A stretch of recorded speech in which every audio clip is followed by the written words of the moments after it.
Okay, poetic techniques. It's really important that you learn these poetic techniques thoroughly, that you're able to identify them, understand them, understand the image they're trying to create, and then be able to analyze and comment on them. Start off with, you have the metaphor. You've got simile after that, alliteration, personification, onomatopoeia, assonance, and sibilance. A metaphor is similar to a simile in so much as it is a comparison. It's comparing one thing to another, and it's usually done to create a specific effect. So it's comparison, a metaphor, and it's when you're saying one thing is something else, and you're not using as or like. The word is will likely be used. So for example, that man is a beast, or the teacher was so angry she erupted with anger, which obviously makes you think of a volcano, which is quite a violent, explosive action. So that's what a metaphor is, comparing two things to each other, saying something is something else. A simile is also a comparison of two things, but this time you'll usually be able to identify it with the words as or like. A simile is not saying that one thing's similar to another, it's only saying that it's like it or similar to it. So if you think about the word simile, it sounds like similar, so there's a similarity to it. You're not saying that it is something else.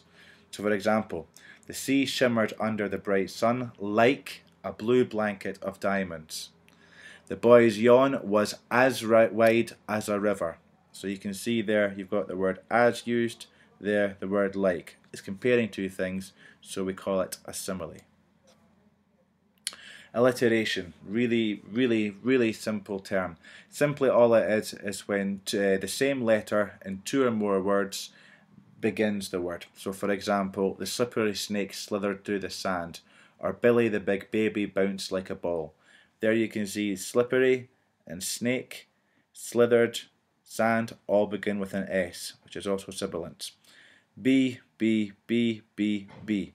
So it's that repetition. They can have one or two words, little words in between the letters, the words that have the same letters, but they've got to be small, like the, like a.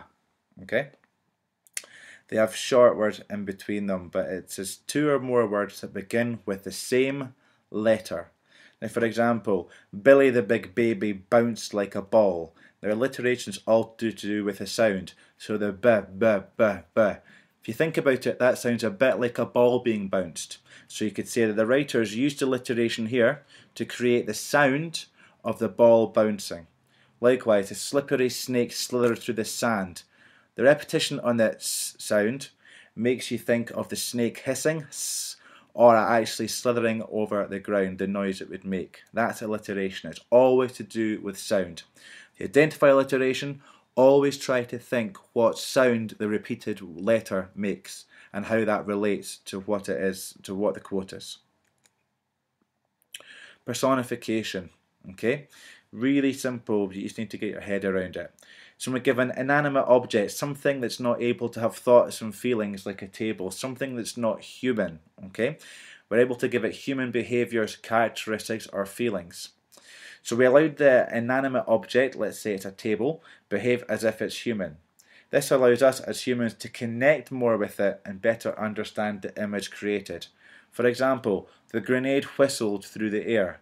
Now a whistle is a grenades can't actually whistle, so it's more the sound that's being made.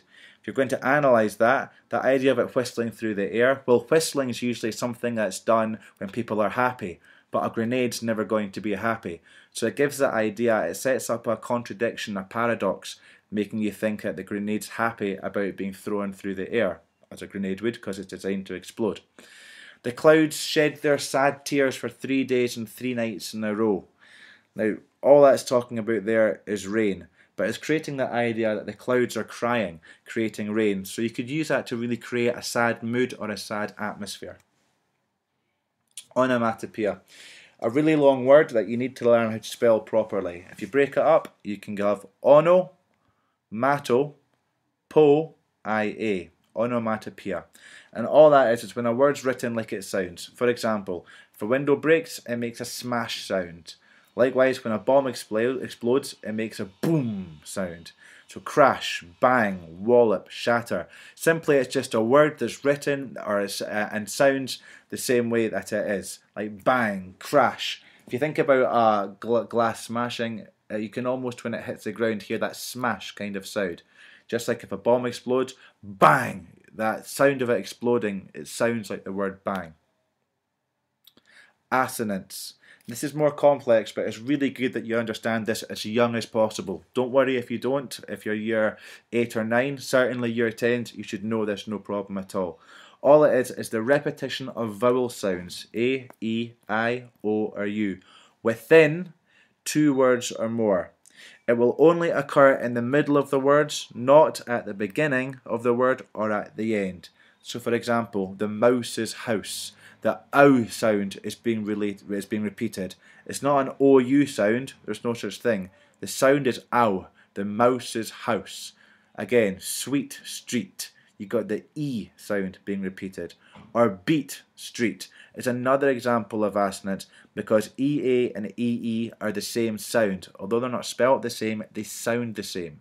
And that's important to remember about assonance. It's just the repeated vowel sounds, got to be made up of vowels, in the middle of a word.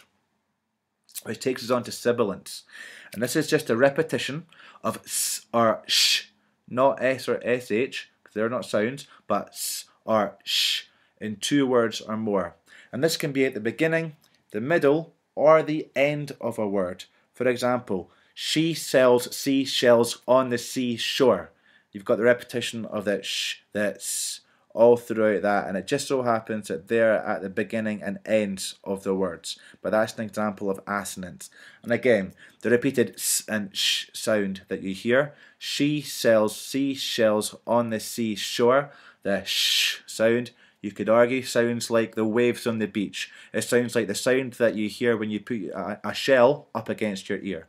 Again, another example. I was stressed when I missed the tests.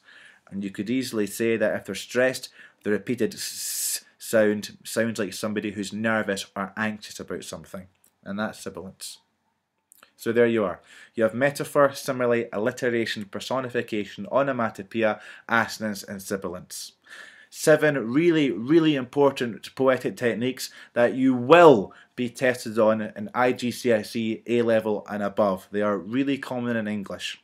The sooner that you understand each one of these techniques, you understand what it does, you understand the effect it has, and you're able to identify it and comment on it with analysis, obviously quoting it as well in essays or close reading questions, then that makes English a lot easier for you. Really, really work hard at remembering and understanding each of these 7 techniques. I promise you, it'll make your life a lot easier.